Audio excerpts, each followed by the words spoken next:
check and make sure. I think I got that finally up and running. So double check on that one for me there. But either way, man, right now the biggest thing about this track, going down the front stretch there, Jeff, man, you know, and I know they can fan these things out 4 and 5 wide. Just don't want to do that going into turn 1 though. Yeah, trouble can come up really quickly here for these guys, but it looks like everybody's surviving so far. Big Fingers race. crossed, toes crossed, arms crossed, legs crossed, everything possibly crossed. That these guys can run it green here, because I'll tell you what, from experience, when you're sitting there under caution here at Pocono, it can get to you, and it gets very, very stressful when you are constantly pacing. You don't want to be sitting there for 60 laps with nothing to do. Absolutely. Tommy Ryan right now working on the back end of Doey Woods, or actually the inside of him right there. He's pushing E.J. O'Rourke to the front, who's just had an up and down season so far. They're door to door for the moment. Trey Edson holds the top lane there with Anthony DeBarro. We know those two cats are bad fast here. Donnie Leah, he's missed a few races here in the series, but out here running very good. Every time he gets in the, behind the wheel of one of these virtual trucks, he does an outstanding job. He's up there to third right now. Chad Coleman there. Oh, looks like Tommy got a little bit loose out of the turn. 15's behind him, Nick Silver.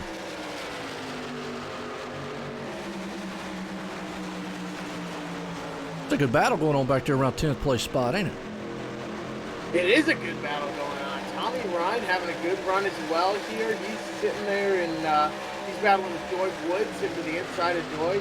That right there is a battle for 7th, 8th, and 9th. These guys are fighting like it's for the lead on the last lap. You got Brian Macklin behind as well with Rick Dalton. They're doing everything they can. Good battle right there with Doey Woods and Company, Nick Silver and all those. Those guys, man, are duking it out door to door, trying to find what they can. Now, what I'm noticing something here is everybody kind of gets single file. That's kind of the norm here when it comes to Pocono. Eventually you're going to try to, get down there and kind of get single file. This thing kind of, settle down just a little bit. Yeah, it looks like everyone sort of has settled down, and now single file for most of these drivers. But as I say that, now that battle back there for about 7th place. It's the hottest battle on the track. They're side by side, 2 rows deep. Tyler Dalton sitting back there in 11th is trying to just find an advantage somewhere where he can make a run and get around somebody. But when everyone is so even, you're on fixed setups and you're still sort of feeling out the truck and everything else, you're sort of just stuck there where you are, and you gotta just ride around until the time's ready to strike. Absolutely. Right now, battle, like to see it going back there, those drivers. Appreciate everybody tuning in. I think finally got the YouTube side. We're still on Facebook also. We appreciate y'all joining in. Good battle right here. Tommy Ryan, Doey Woods, they are just going tooth and nail about that 8th place spot, door to door. Guys are just trying to get everything they can. It's probably some of the best battling going on the track. Daniel Falkenham back there in the mix, 3 wide. What these guys are trying to do is take advantage of the opportunities that have come their way, because, man, once these trucks get spread out, you're not going to see any passing. It's going to be a single-file freight train, and that's what these drivers are worried about. They're thinking, how can I take advantage? How can I make a move happen? Right now, Tommy Ryan, I think he's going to dive bomb going into turn 1. He's got the run coming up here. That's a battle for 6. Takes it down to the inside, takes the inside line. Now he's got the run going into turn 1. He's got 6th place. Yes, he does. Doey Woods slides up the track a little bit. Got into Sean Castro, puts him 3 wide out of turn 1. That's not the place you want to do it. Boy, that could be in bad, dangerous right there for a minute. When did Anthony DeBarro get to the lead? He's got just a nose over Trey Edson, and Edson's going to do everything he can. Don't forget about Donnie Leah. This guy's driven these things in real life. He's probably raced here at Pocono. I'm sure he has. And he's a really, really good driver. He's just going to be patient here. He can cruise around in 3rd place all day. Let them fight. Let them use up their tires. Sit and wait. Take advantage of the opportunities that come your way. If they're going to burn up their tires, save yours. That's his motto. And that's another thing. You bring up a good point there, tires. This place will chew through some tires. Even if you're just riding along right there in single file, you've got to be very, very calm, cool, and collected, because the place will use up the tires. Just the way the track is and how it is. It's almost... It has slight bankings to it, but this place is kind of flat in comparison to most tracks out here, so just got to be very careful. But look at that nose-to-tail freight train for 1, 2, and 3. Freight train there. Now you see Donnie Leah says time's right, Cole's hot, so now he makes the move. He's side by side with Trey Edson. He's going to have the better line into turn 3. Trey Edson knows it, gives it to him. Anthony DeBarro goes a little bit high there into the turn.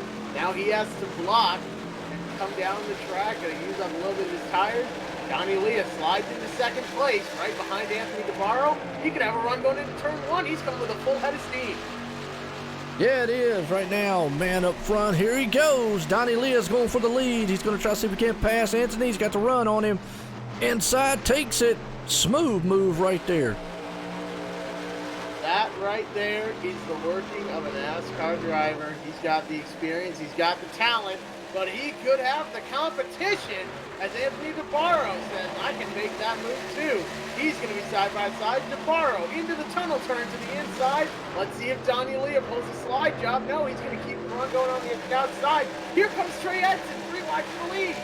Man, what a battle up front. Like you said, 3 wide. They're heading into turn 3. He's going to have to shove it in there. He does. What a move. Wow. Comes out with the lead somehow, some way. Goes from third to first from the tunnel turn to turn 3. You got to be kidding me. These guys up here back and forth, man. Nose to tail right there. And then Chad Coleman sitting back there going, all right, fellas, just don't wreck. That's all I ask. But it's actually also pulling E.J. O'Rourke up here. And if they don't watch out, Tommy Ryan's going to be there in the mix soon because, you know, a lot of this battling, like I said, they'll utilize those tires. And you can see right there, Anthony DeBarro, that truck just slides into turn 1 and comes right out of it all the way up against the wall. Tell you what, Tommy Ryan, E.J. O'Rourke, those guys are pushing it hard. Now, if they keep battling, that's going to be Tommy Ryan's ability. That's going to be Tommy Ryan's way to get up to the front. He needs them battling. He's so far back right now, about 7/10 back. He's going to do everything he can here to get up to them if they start battling, but he's actually gaining on them, it looks like. Yeah, that's a dogfight up there between all 5 of those machines now because E.J. O'Rourke's joined into the battle here with Chad Coleman.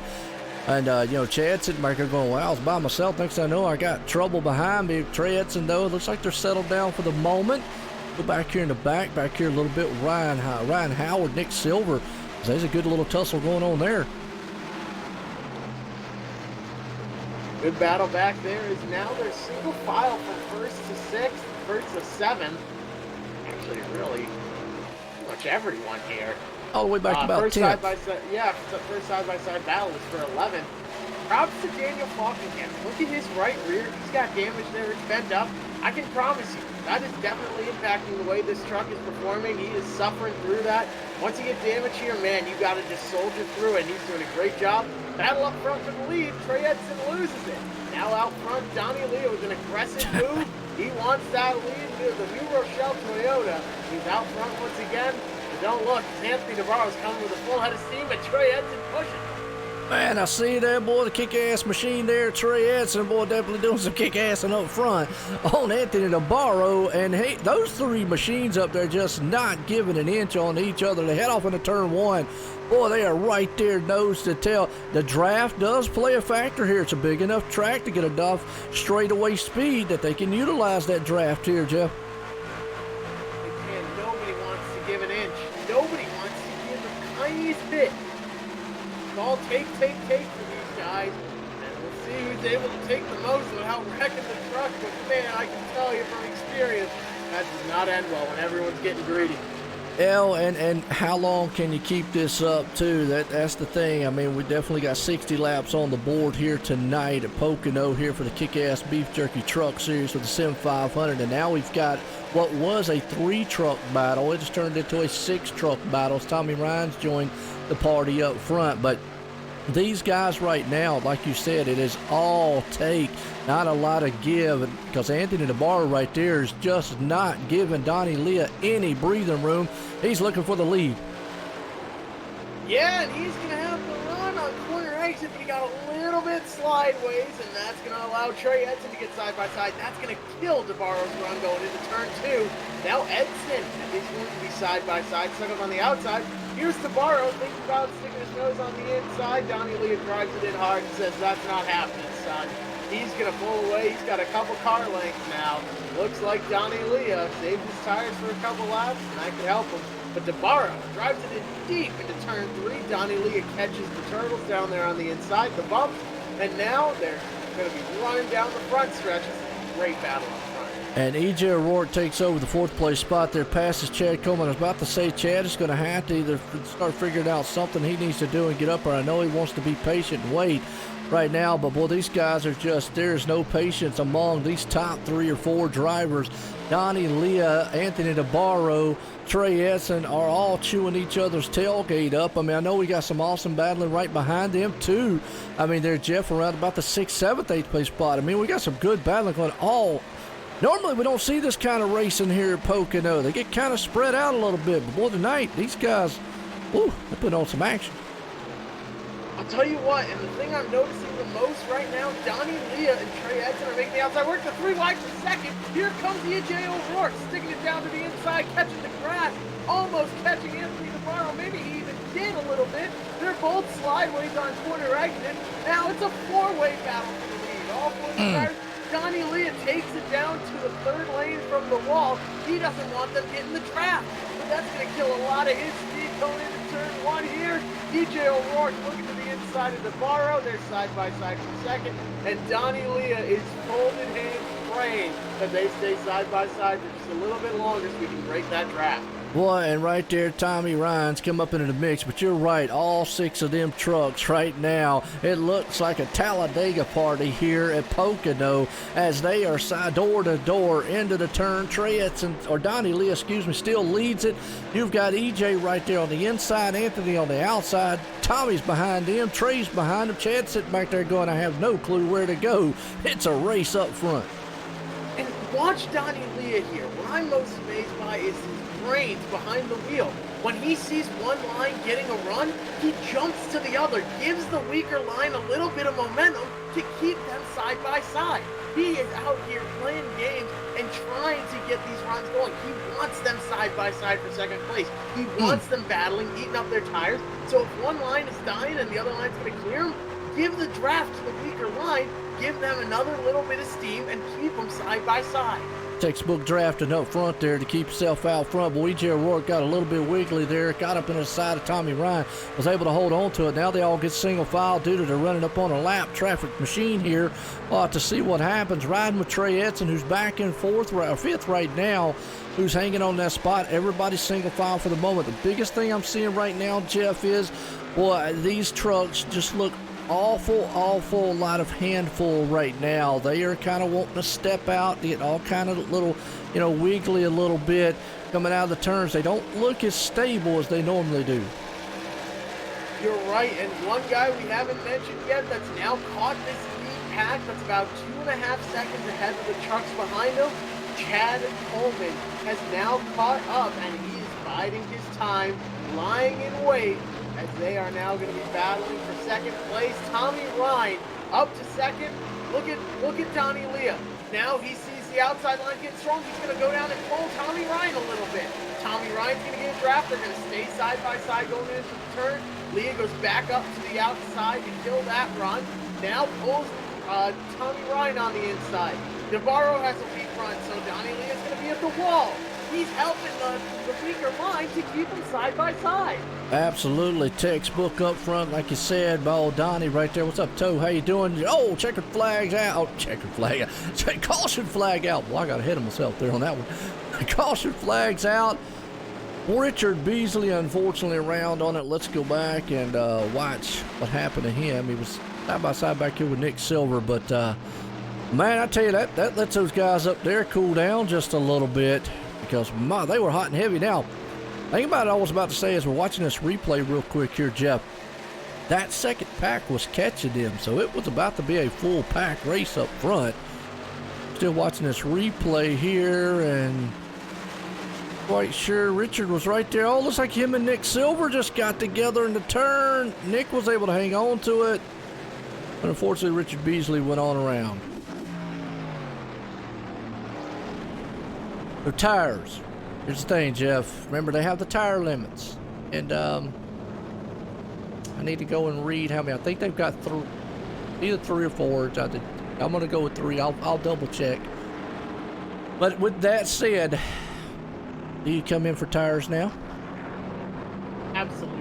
You're a third of the way through the race. You have been beating up on those tires, leaning on them more than you ever have before. Yeah, definitely come down and get tires right now. I don't care who you are, if you're first, if you're last. Come down, get tires. If you've got any optional repairs, take them. Bite the bullet, take the optional repairs, and get that thing bent back into shape. Because aerodynamics really matter here. Absolutely. Well, let me check right fast about the tires here of how many we've got. Oh, they only have 2 tires, 2 changes. Now, that doesn't include, obviously, the first set they started with, which is what they're on now. So, if everybody comes in and changes 4 tires, they're only going to have another set after this. So, I'm with you. I think, you know, yeah, you come in now, like you said, get you 4. We're at lap 20. That's safe enough to say, you know, we're good. Come in, get your 4 tires there, get back out. You know, keep those other ones there for a while. Right, and this is the perfect time to come down and pit, because if you have 2 sets of tires, you break the race into 3 parts. Lap 20, lap 40 is when you come down and pit. And we had a caution right on lap 20, so this is perfect for these drivers. Now, do you think anybody maybe on the second set might just take 2 tires? Looks like Richard Beasley did. These trucks are already loose enough. You don't need to be playing around with worn and new tires, man. And I don't think, and I'll agree with you on that one, because I don't really think track position is key here tonight. I think tires will be the biggest, you know, playing factor, because we're already seeing these guys, even with the older tires, after a while, they're still on top of each other, so nobody's been able to utilize the track position right now. Absolutely, yeah. Is Donnie Leah penalized? You know what? Let me look. His pit stop, 14 seconds, but I don't... Navarro's still in his box as well. Anthony Navarro. What in the world is going on? I think Tommy Ryan might inherit the lead. Yeah, and that's going to be... Which, I mean, they've got enough time to come through, you know, back up, but obviously... Sure on Donnie Leah's part, but... Yeah, he's definitely just slow. Maybe we can get confirmation from somebody out there. If maybe Nick, if you're listening to the broadcast, chime in. I mean, we don't need all kinds of details, but did Donnie get a EOL? And did Anthony's coming out of pits now? He must have got a speeding penalty or something. I don't know. It's strange. Oh. Be interested now, because they were fast. No, wait, EJ O'Rourke is ahead of Tommy right now. Yeah. But now you do have several other trucks out there. Yeah, they stayed out because you've Tyler Dalton, Jose Gonzalez stayed out. They have not pitted. We'll have to see how this plays in. We've seen this several times before. Richard Beasley obviously caught up in the wreck before. Now he has been into pits a couple, once or twice, like once. He took 2 tires. Jason Barham. Now, Jason Barham actually has been into pits twice now and has taken 4 tires, so he might actually be the first one I'm going to say it's okay for the moment. And then you got EJ obviously right there in 5th. So we're going to see how this pans out. Obviously, tire, wheel spin. Got to be careful. Toad said bathroom break. Yeah. Now it's time to do it. Caution.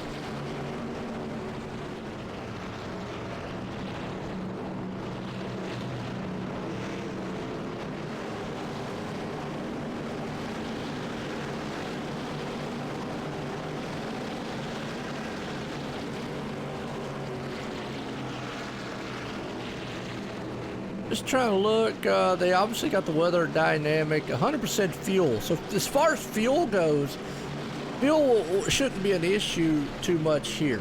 It's going to be more the tires going to play a factor, but that's going to be limited, obviously, because of the tire limits we have. Race trucks in. Go. Green flag. We're back racing the Pocono here, the Kickass Beef Jerky Truck Series, and folks, it has been exciting, and they're already going to go 3 and 4 wide, heading into 1. But right now, Tyler Dalton. What's uh-oh? What's uh-oh? I don't like the look of this at all. Yeah, 3-4 wide into the turn. Richard Beasley. Yep. Wrecking. He holds on to it. Timothy Johnson crashing. We saw a little bit in the back there, but Kevin Brown involved. Yeah, let's go back on the replay right here a minute. We saw it happening in turn 1. Kevin Brown, looks like Robert Harley, Milt Matisse involved in it, but Tim Johnson, first one involved in it there, but kind of saw it transpiring in the back. The 24, Scott Stenzel, capped Timothy Johnson. That's what sort of started it. And Johnson, they were 3 wide, yeah. Sent around like a ping pong ball. Kevin Brown involved with a lot of damage. Laps the wall hard. A lot of cars damaged. Yeah. 34 goes right into Timothy Johnson as well. And you know, Jeff, Panther machine. Product of 3 wide that we're going into turn 1. We were talking about it earlier. Usually just does not work. You know, I mean, not saying it don't work, but it's usually probably not a good idea. What was surprising though, on that one. Well, I tell you what was surprising there, Tyler Dalton able to stay out front, and BJ did make it up to 3rd though.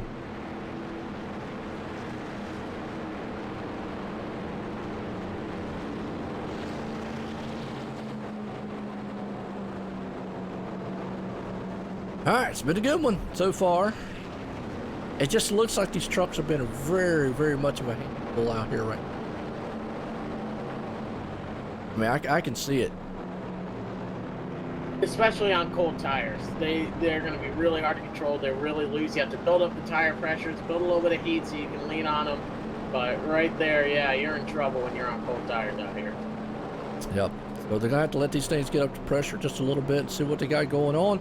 Good race so far here, the Kickass Beef Jerky. And like we said, man, if you love beef jerky, check those guys out at kickassbeefjerky.com and use that promo code Sim500, get you 19% off right there.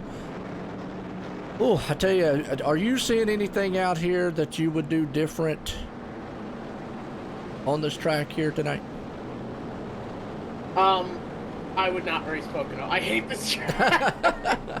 So well, hey, fair enough.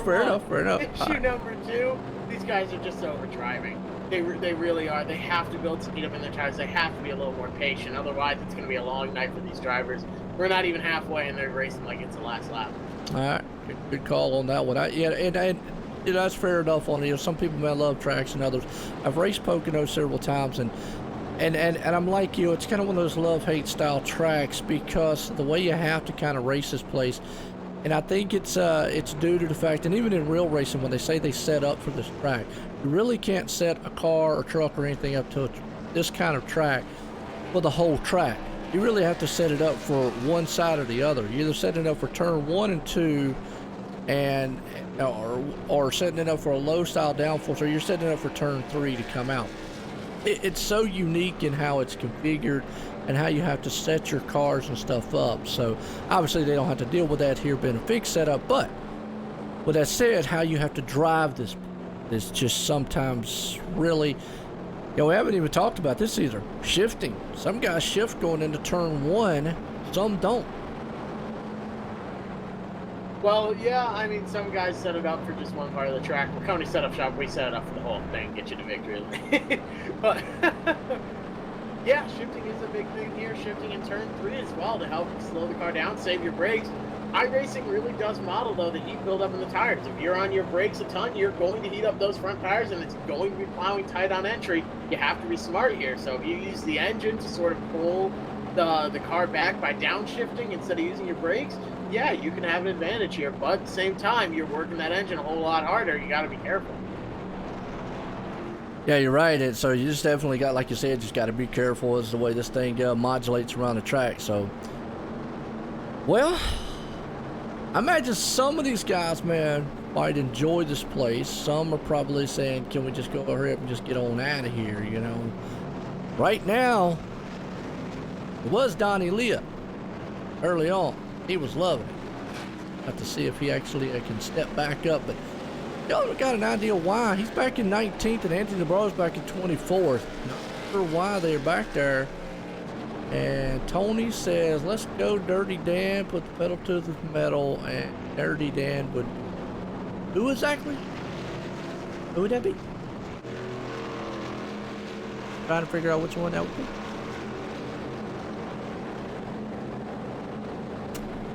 Dan. Daniel Falkenham?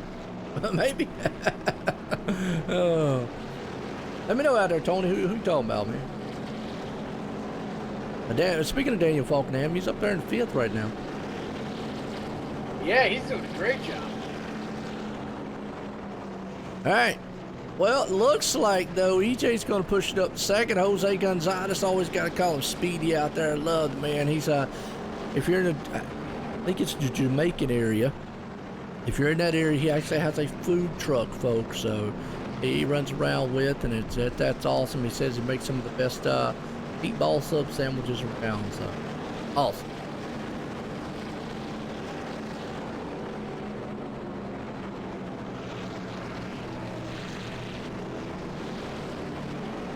Look, old Trey Edson back there. Fast, heavy hitters there. Have to go back green.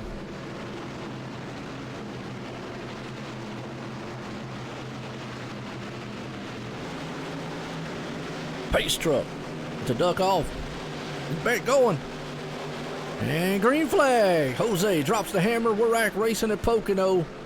And he hang on to it going into turn number 1 here. EJ falls in the line. He's trying to break the draft going down through there. Richard Beasley up top. They're fanning out like a snake. Everybody's going to try to fan out. They're still 2x2. You can do that going into turn 1, though.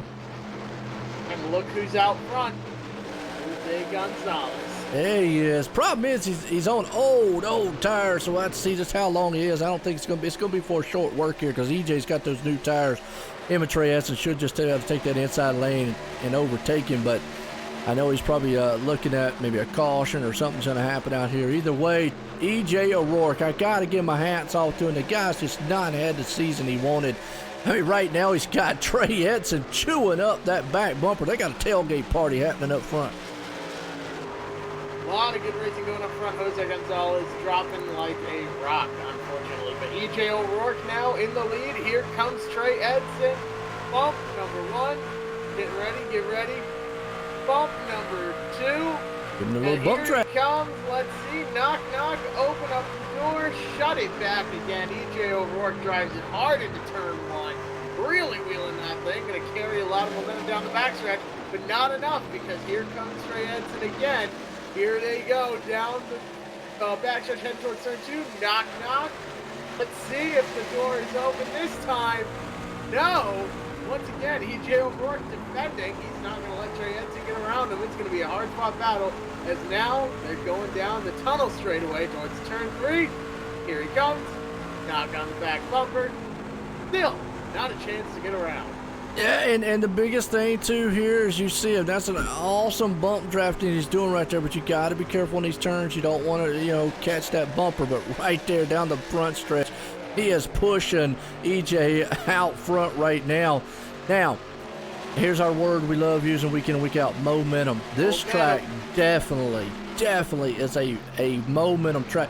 You can lose so much in these turns, especially turn 3, coming out of it, going down the front stretch. You need to carry your momentum out of that turn so that you can go down that front stretch. If not, you're just going to get freight trained by the time you get into turn 1. The draft pulls the guy behind you. You got that right. And the momentum here, when you lose it, man, it takes a long time to get it back. Probably at least 1 lap, probably closer to 2, though. Top 5 guys, nose to tail right now. EJ out front. Trey's there in 2nd. Daniel Falkenham up to 3rd. Tommy there in 4th. Brian Macklin hanging on the 5th. All these guys kind of nose to tail for the moment. You got to kind of look back here, though, at Ryan Howard and Robert Gillenwater. They're locked up nose to tail. It won't take long if these guys get up here and battle for them to be up here, too. Chad Coleman's still there in 8th. Jason Barham.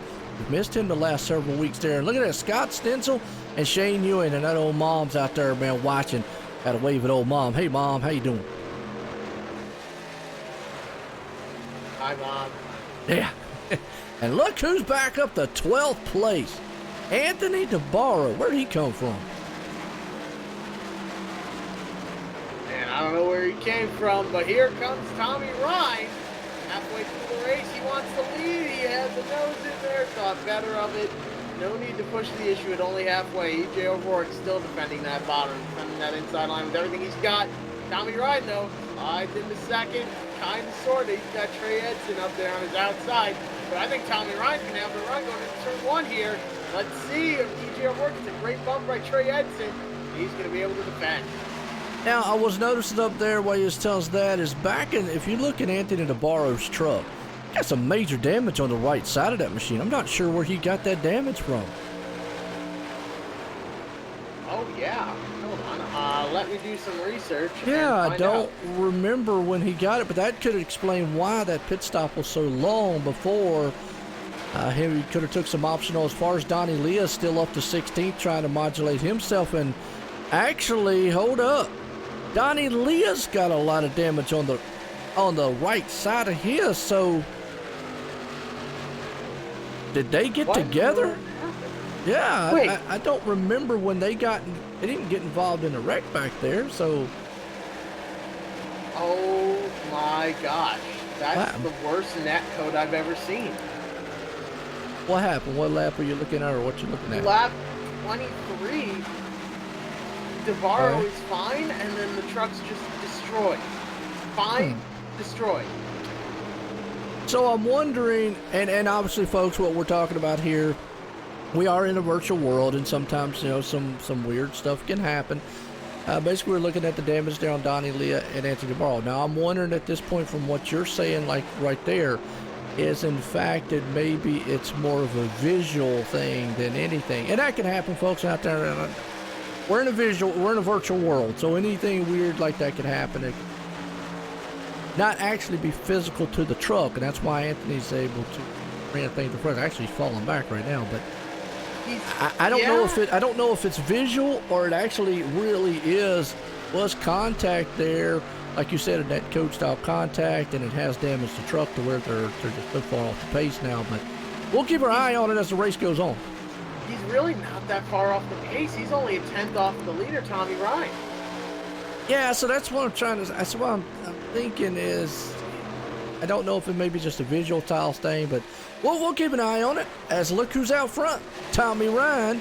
I'll tell you what, that's out of nowhere. Coming. Wow, yeah, here comes Brian Macklin, Trey Edson, Daniel Falkenham, and something. But I tell you, Tommy Ryan has just moved through the field. Now, remember a couple of weeks ago, he had a very, very fast machine, and pit strategy messed him all up. Driver's worst nightmare, pit strategy. They have to make the calls here by themselves. They're their own crew chiefs and everything else. So a lot of weight on the truck practice here on iRacing. Ryan, showing them how it's done out here. 5-car breakaway out front, but man, there's nobody that's really out of this race yet. Brian Macklin going for the lead. Now. It just seems like when we get comfortable talking about somebody in the lead, the guy in second place is able just to scoot up under him and take it away. It just at this track right now, just I think being out front for the moment just does not pave well for the leader. The guy behind him has such momentum there on the draft. I mean, that help from the draft is able to pull him back around him.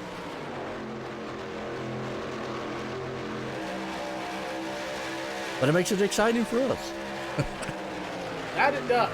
Makes our jobs up here pretty fun to do. It's Trey Edson now. It's going to be side by side with Tommy Ryan.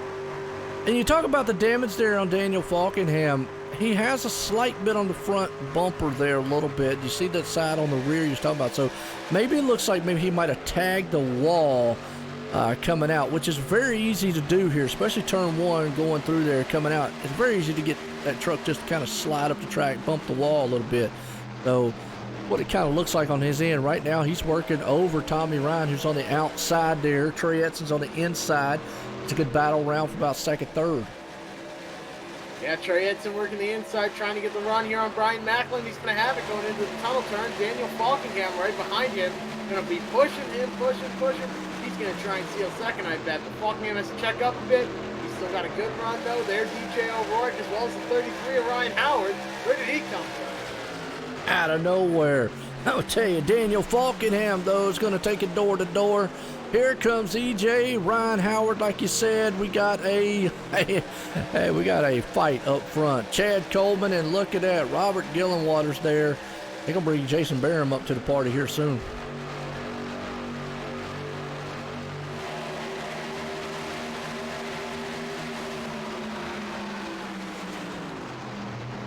Good battle going on right now.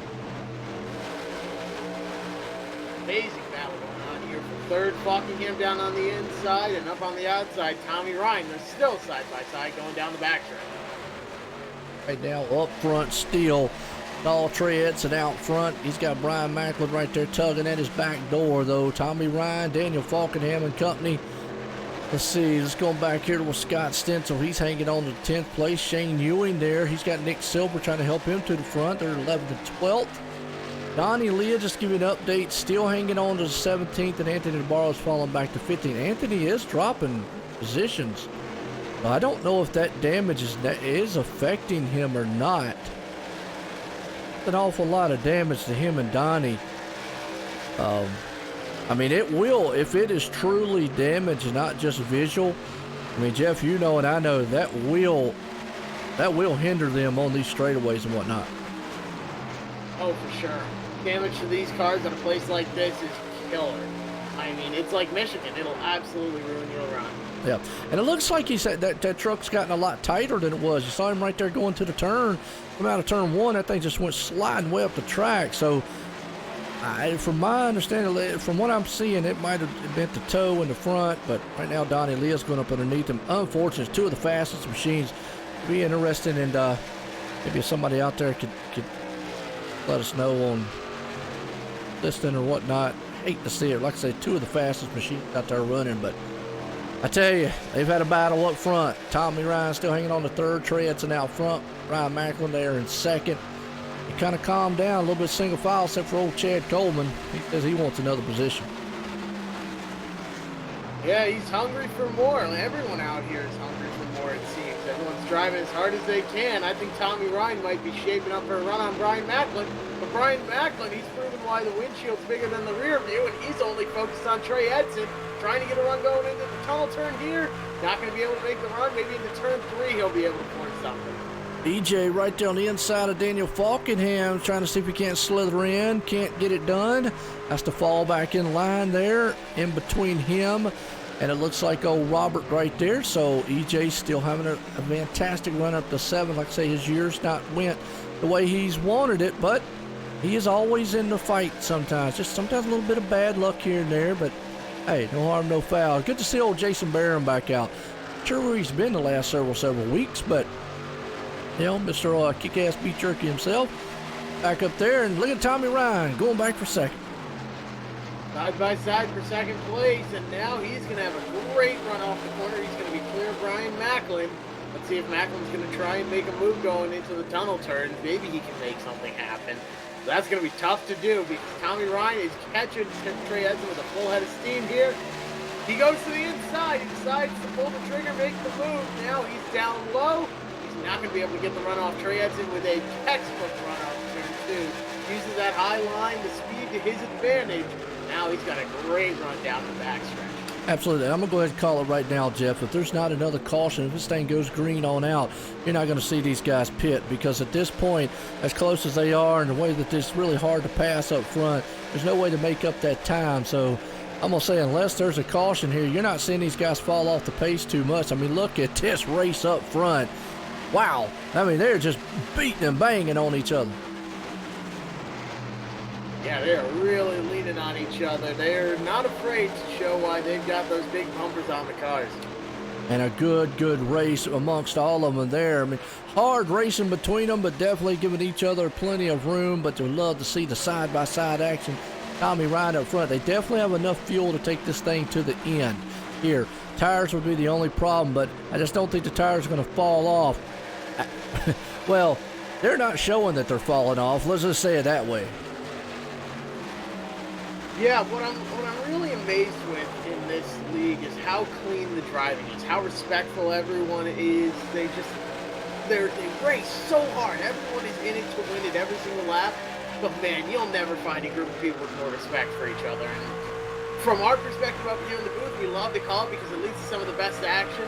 But man, as a racing fan, everyone out there watching, you have to be impressed with these guys here and the amount of respect they show for each other. They race hard, but man, do they race clean. And they do, and you know, you're seeing it right now. They are racing very hard now. Except if you watched last week on the short track, last week probably they probably would be like, Jeff, I don't know what you're talking about, because last week they about tried to kill each other there. That was just wild style racing. But again, short track racing, and a big difference to where you come to a track like this. You almost have to kind of respect. But still, like what you're saying is, as close as these guys are right now to each other, I mean, we've seen passing on top of each other. We've seen these guys get right up on the back bumper and just talk to each other and still be able to maintain, you know, racing like they are. It's not over with yet here. Getting down to the closing laps here. Tommy Ryan still up front. I still don't know in this group who's going to pull it off, because the first time we see a guy get out front a little bit, next thing you know, got 2 or 3 of them going around him. Right, and that's the thing. Tommy Ryan isn't going to be able to pull away from the field. Just with that's the nature of the beast here, with the fixed setups and with how hard everybody's running. He's not going to be able to pull away. All he can do is defend the inside line, prevent Trey Edson from getting a run on him, doing everything he can to stay in front, get the good run off. That's what's most important. Is passes at a track like this, and almost everywhere, but especially at a long track like this, passes are made on the exit of the corners. You have to get a good corner exit. You even want a chance at trying to get to their inside. So if he can keep nailing corner exits, Tommy Ryan, he'll be all right. But Trey Edson, he's got to do everything he can to exit the corner perfectly, carry as much speed down the straightaway, which he does here. Now he's going to tuck to the inside. Brian Macklin's going to follow. He's going to try and take advantage as well. Get 2 for 1. Brian Macklin now to the inside, Tommy Ryan. Tommy Ryan in danger of losing second place as well. And that's what we was just talking about. Tommy out there running clean and smooth. Next thing you know, here comes Trey Edson taking it to the house up front, bringing Tommy right there in second. They're 3 wide back around for about 3rd and 4th. I mean, these guys definitely can start feeling the temperature rise up front here. Here comes Chad Coleman. Remember earlier on he was sitting back there waiting in the weeds? Well, he just pushed the bushes out of the way, and he has floorboarded that thing. He's got help for Daniel Falkenham coming to the front.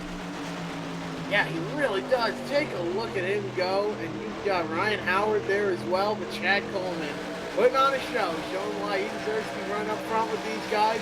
As Tommy Ryan now trying to get up to that back bumper of Trey Edson. Edson lost the lead last time because he got a little bit loose off turn 3 or turn 6. There you go, if you want to look at it that way.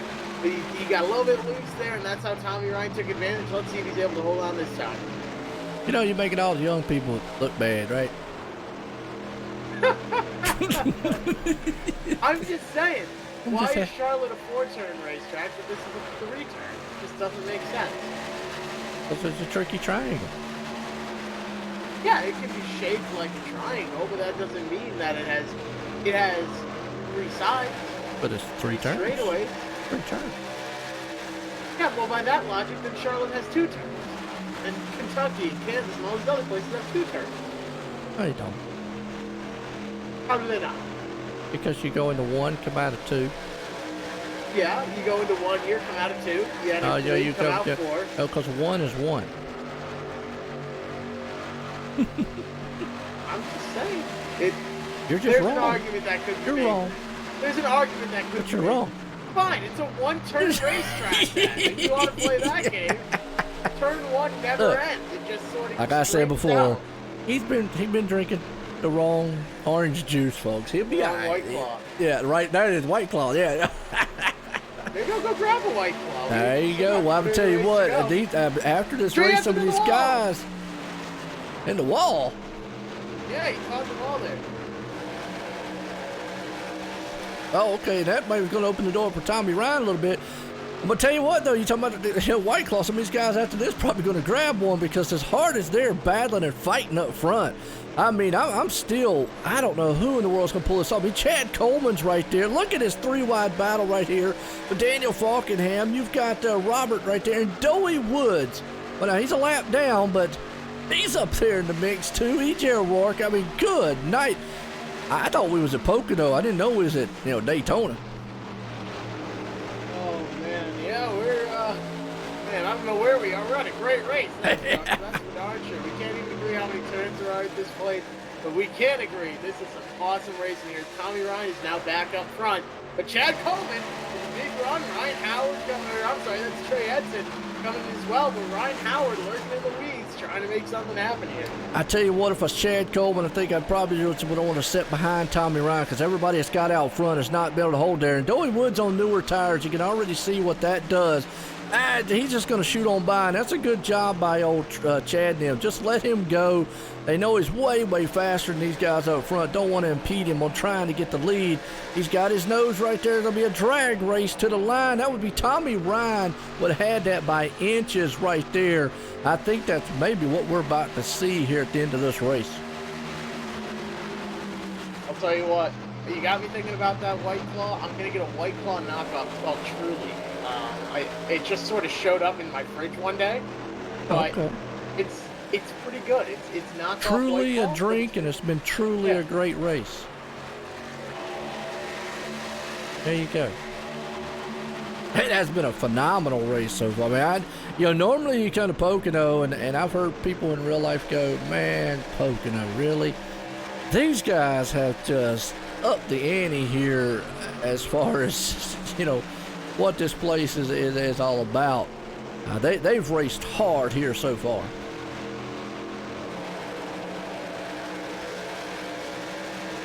You've got Ryan Howard. I had to run over to my fridge. I'm back. Oh, you fine?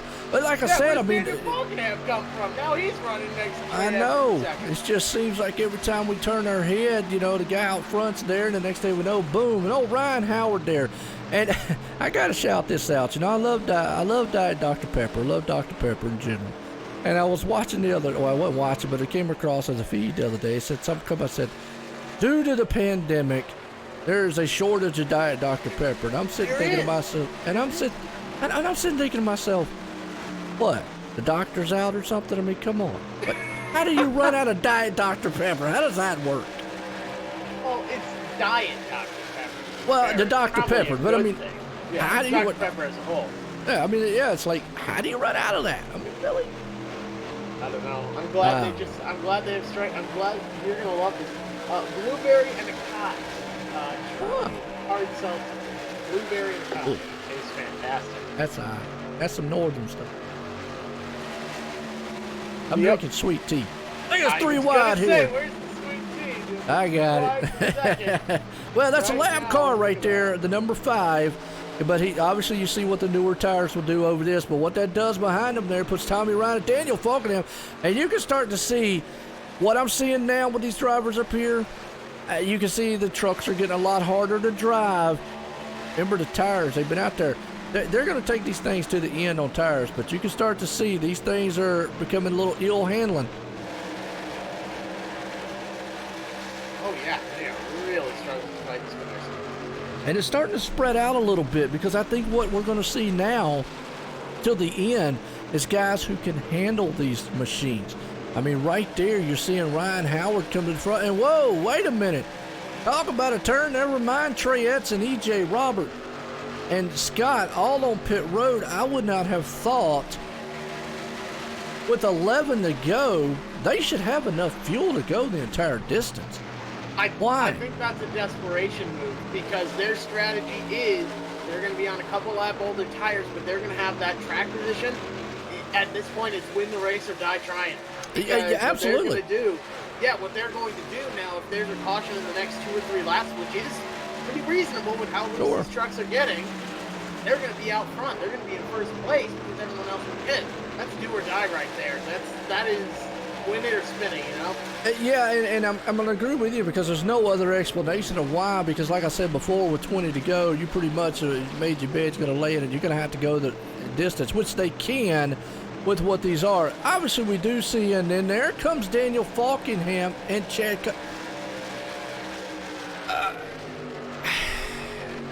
I know they got to have enough fuel to go the whole way. Are they thinking tires just won't make it? I mean, 100% fuel. Let's do the math. I mean, I could be wrong now. On 100% fuel, they pitted on lap 20. It's 50 laps. 40 laps is what they'd have to go. I'm pretty sure these trucks could go 40 laps at this track, can't they? I mean, I'm just thinking. I'm racking my brain for anything that could be relevant here, but I just don't see all the other guys on newer tires fast enough to make up a lap and go around the track again and catch them in the amount of laps that we have left. I mean, if there was maybe 25, 30, okay. But with what, we're less than 10? Yeah, 9 to go. They would need a caution. And, obviously still, feasible, like we said. Now, you do see Tommy Ryan right there. I'm going to let Ryan Howard go around him.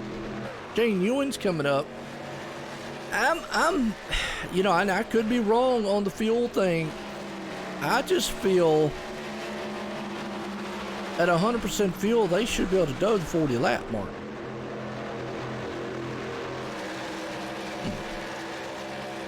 I could be wrong. If anybody's out there listening and you're watching, give us a little insight here. Help us out. Can these guys go 40 laps on fuel? Because from what I'm seeing Tommy Ryan do right now, he's backing that thing off. That means he would be saving fuel.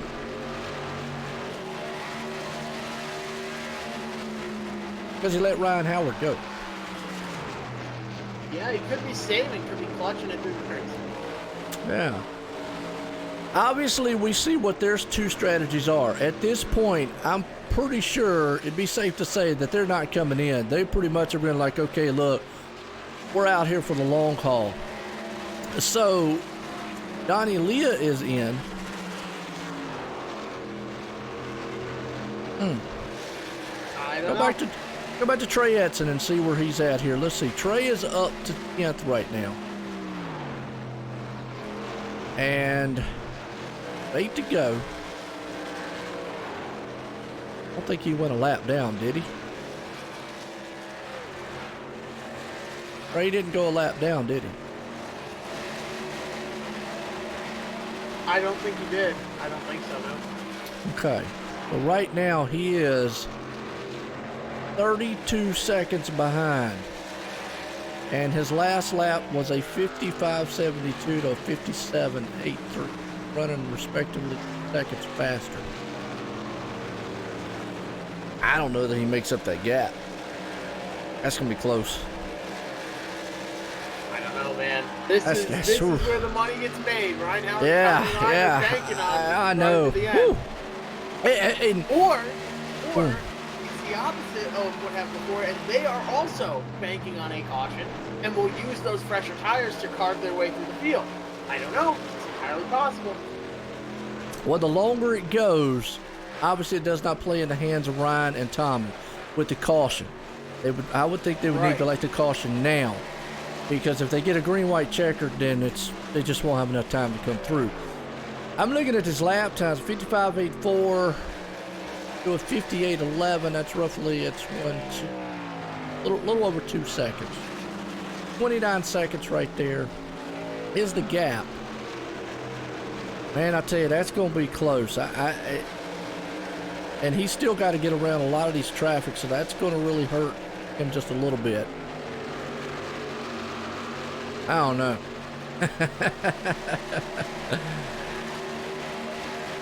Wow.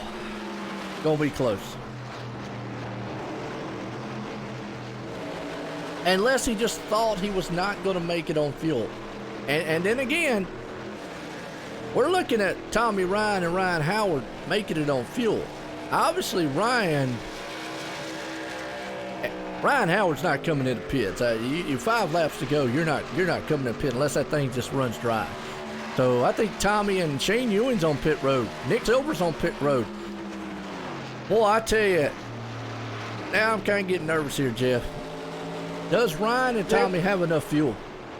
Their bet is made. At this point, it doesn't matter. Their bet is made, and they have to lay in it. They are gambling right now. Let's see if it works out for them. Absolutely, and I'll agree with you there. I mean, the nervous part comes in is, do they have enough?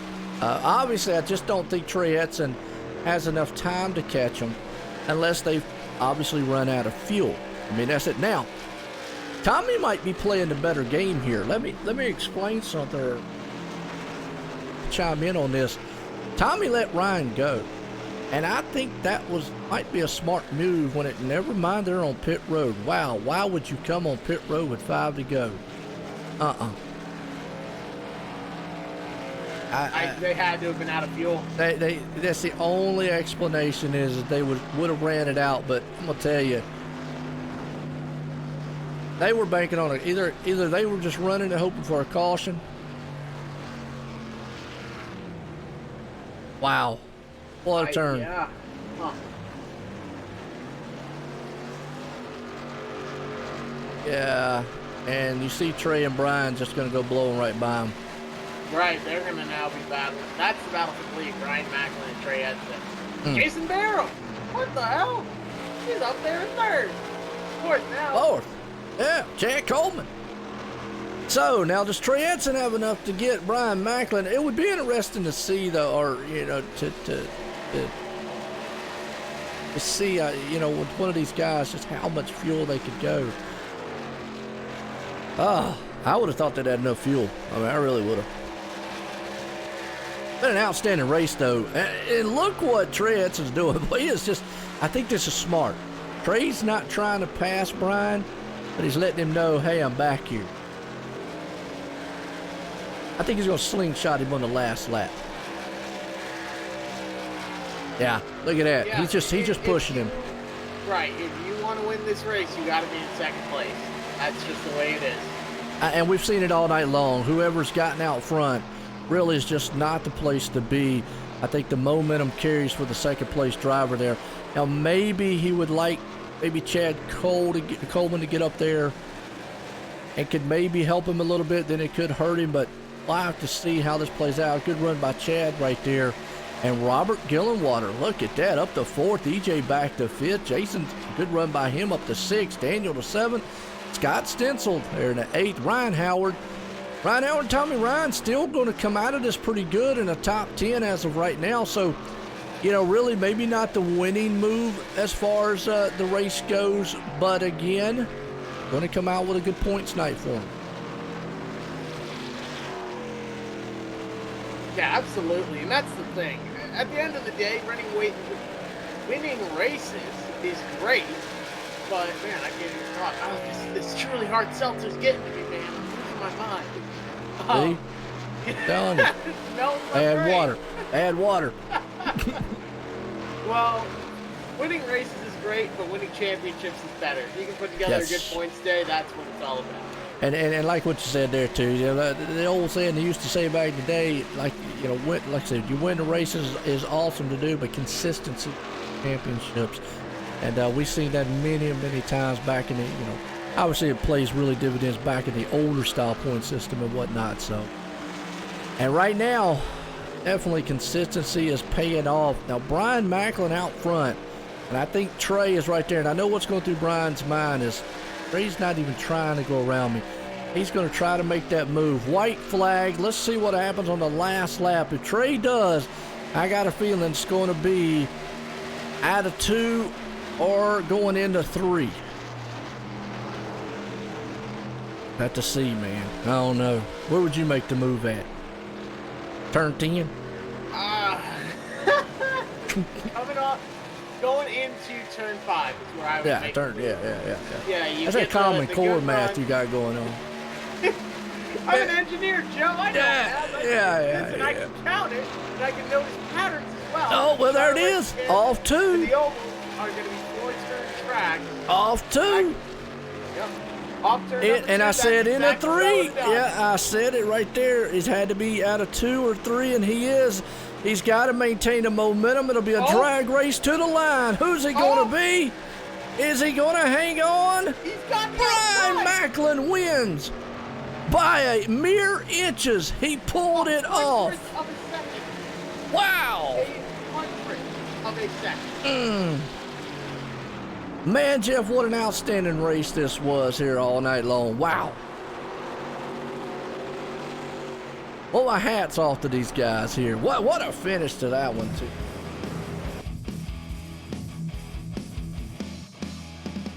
Who would ever have thought on that? Wow.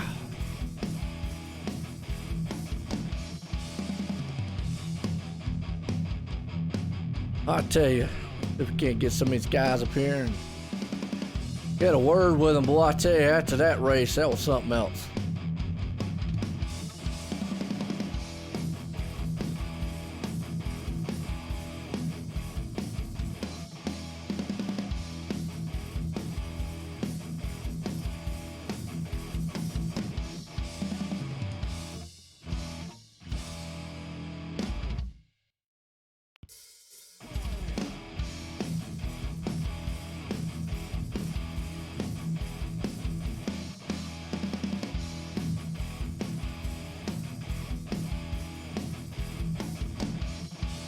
Roll treads.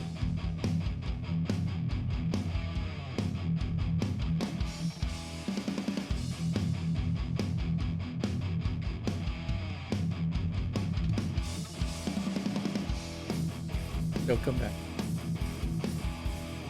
All right, let's bring up third place man here. Let's get a word with him, Jeff. Chad, it's Jeff up in the booth. You got a copy? Yeah, I got you.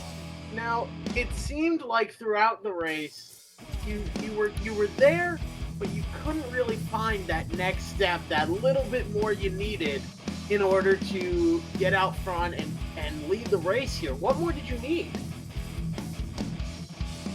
Right there at the end, I just needed either Trey and Macklin to race a little bit, or another lap. I probably should have pitted when they did, because in the earlier run before this, I got knocked back to 10th. I drove back through, took the lead on that run, and then Trey and them pitted about a lap before I did, and I got stuck behind a couple of cars, and I couldn't make all the time up. I just needed that little bit, but yeah, we was giving it all she had last 10 laps of the race. Yeah, it sure seemed like you were really pushing it out there, but you had an awesome run out there. What was the key tonight? Is it the tires, or was it the track position, or was it a combination of the two?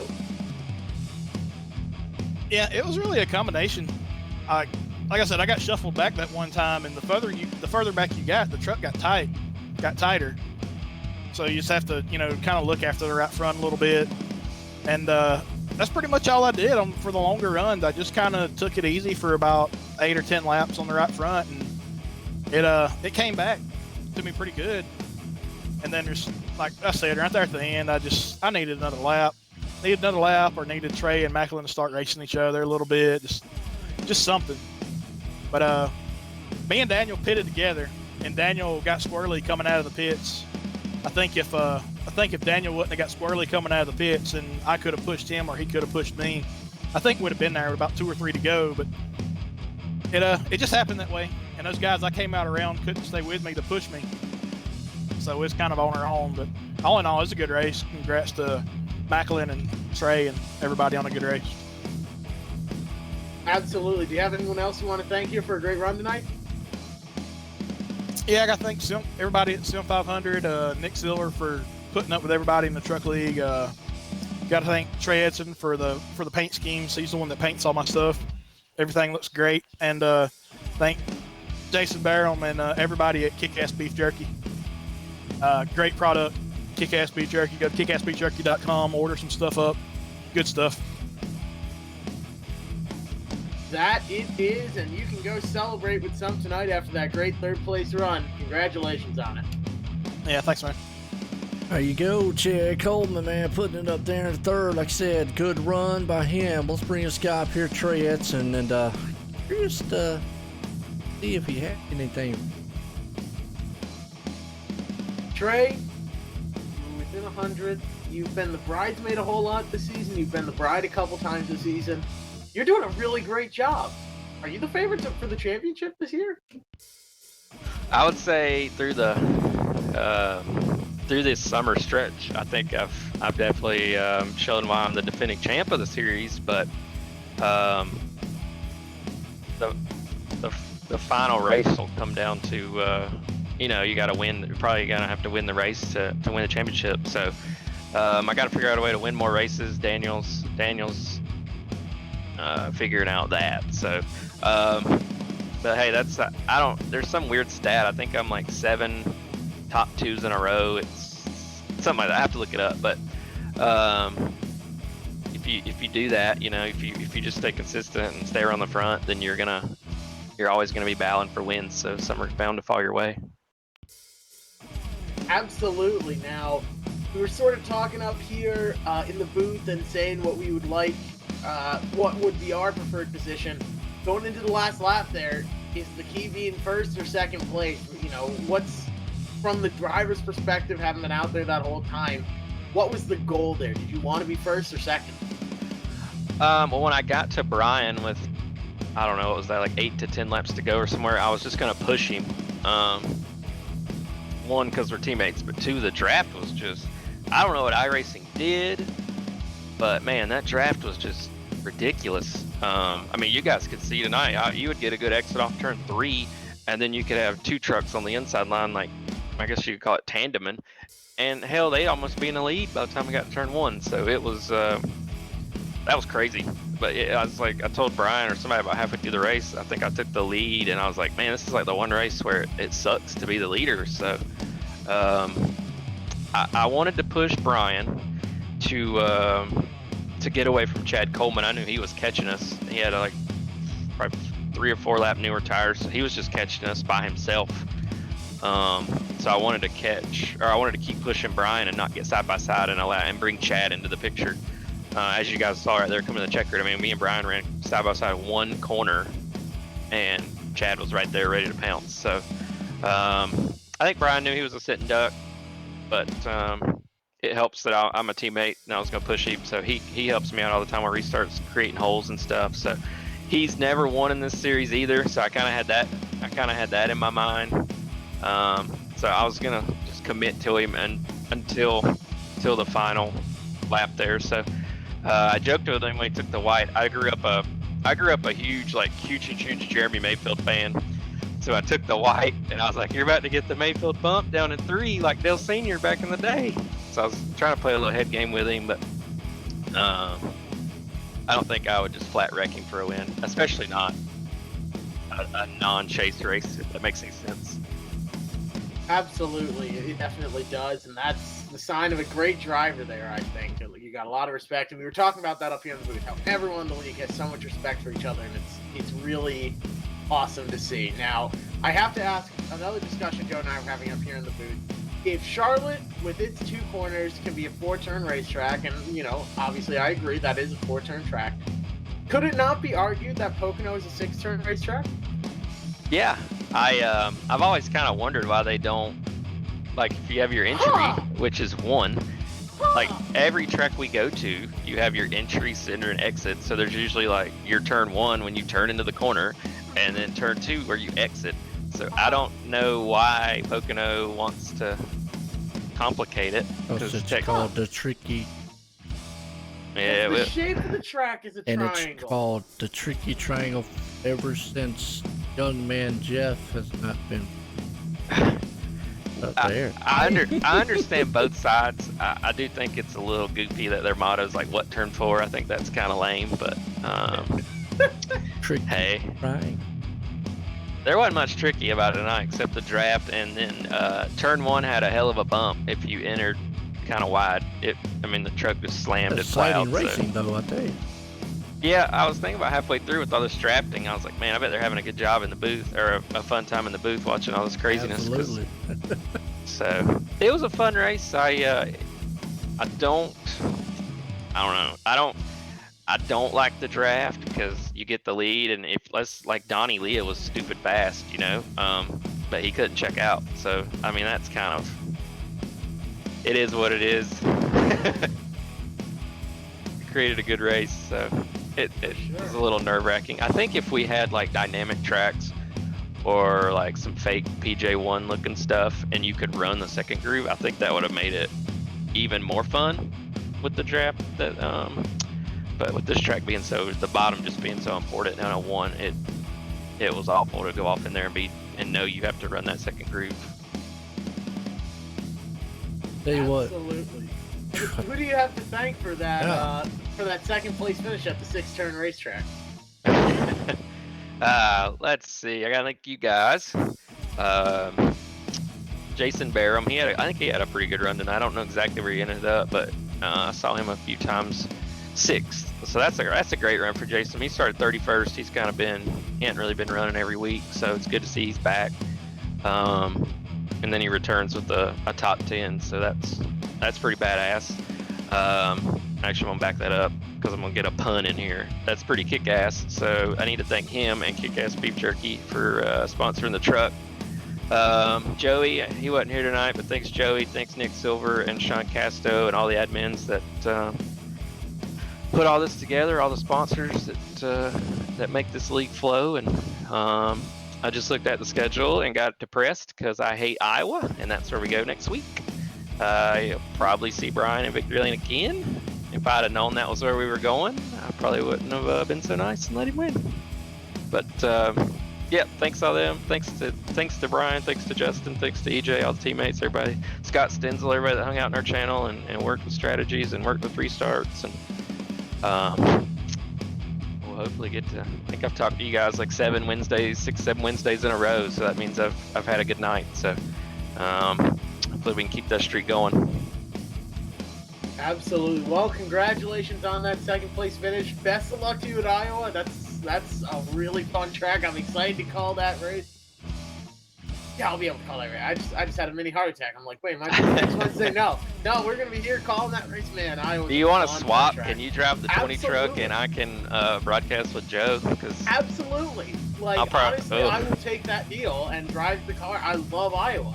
All right, I'll get with Joey and see if I can work that out. But yeah, I'll probably qualify really good, and then you'll just see me drop like a rock. So, yep. And the race goes something like this at Iowa. They're in the green flag, first turn, number 1 to 20 cars in the wall. Yep, that's it. I'll tell you what, Trey, man, good run tonight. Like I said, an exciting race, man. Hey, keep it up. Consistency, man. Puts you in there, man, on the championship hunt. Yes, sir. Thank you. You guys have an awesome rest of your evening, and chat with you soon. All right. Well, I'll tell you what, right there, Trey Etzen, and like I just said, that guy just seems to some way, somehow, there for the win week in and week out. But this guy here, Brian, you waiting to booth guy copy? Yes, sir. How you guys doing tonight? Well, I tell you what, if there ever was drag racing in NASCAR, y'all pulled it off right there. I mean, by mere inches and so forth, you pulled this win off. But it seemed like, and we were talking, being out front was not where you wanted to be much of tonight, because whoever was out there, the second place driver, was able just to easily drive around. Yeah, I really can't remember a time I've been on a speedway race like this where it almost felt like you were running at Daytona or Talladega. You could not be out front without being at a major disadvantage, like you mentioned. And truth be told, the only reason I won that race is because Trey stayed with me and we were trying to work together so that Chad Coleman couldn't catch us. He had fresher tires and he was faster, and honestly probably could have gotten around me and driven away. The problem with doing that is it probably would have allowed Chad Coleman to get to him as well. So I think that's why we did what we did. But yeah, it was just crazy. I've never raced a Pocono like that, but it was a lot of fun at the same time. Oh, absolutely, definitely. It was back and forth up front. Got a fast machine. I didn't know who was going to pull this thing off. Like you said, it just was amazing to watch. But you were able to pull it off here, man, tonight, Pocono, and I agree. Never seen, most people go to say Pocono race. Oh, man, yeah, it's going to be single file, but it looked like a Daytona race out there lap after lap. Now, at what point, I got to ask, the pit strategy, because Tommy Ryan and them ran all the way down to about 5 or 4 laps to go. And I got to ask you, because y'all run 100% fuel, how many laps could you have went? Because I was for sure you could at least win 40 laps. No, you could run probably 32, 33 laps. We were really close to making it.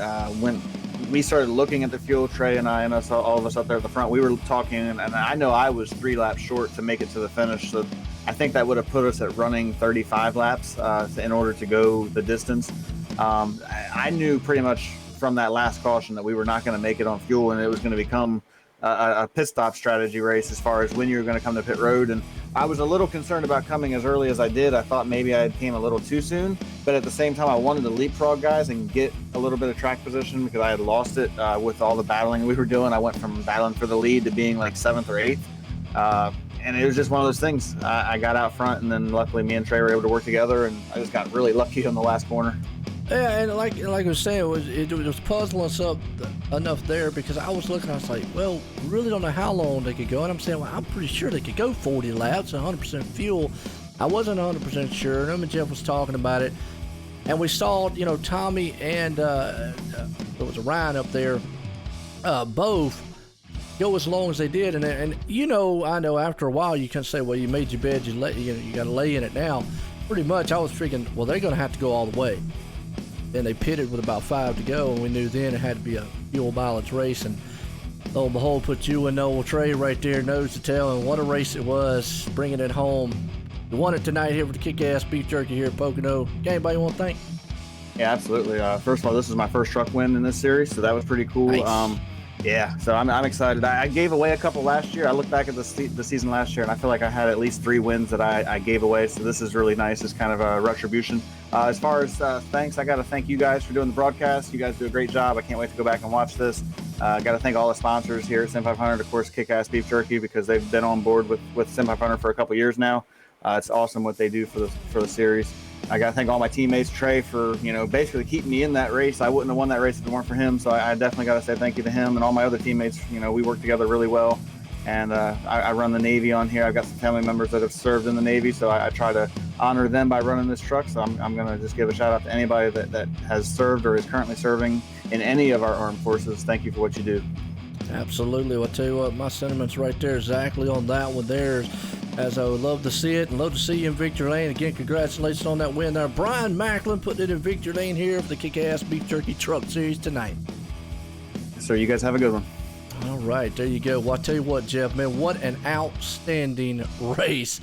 We had to be on the edge of our seat pretty much the entire time here because these guys were phenomenal here tonight. Yeah, that they were. And like I said, the amount of respect that they all had for each other was really, really cool to see. It makes for better racing when all the drivers out there know who they can lean on, who they can work with, and when everyone out there is sort of working on the same page and doing a great job all together, man, it makes just the job up here a whole lot more fun.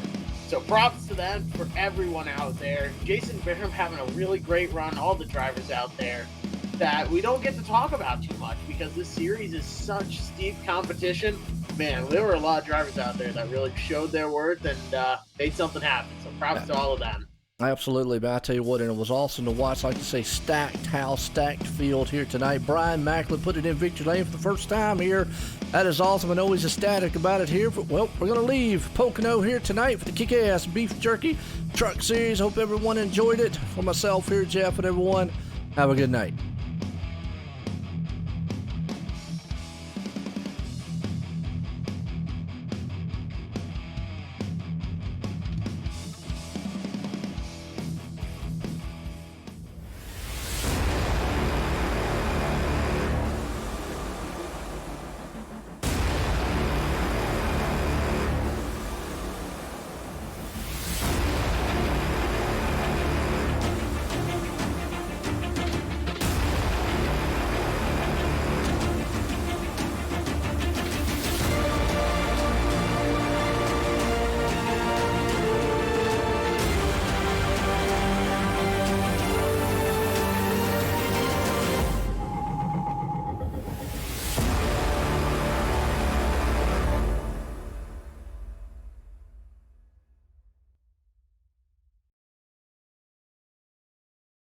If I bleed tonight, if I am sad tonight.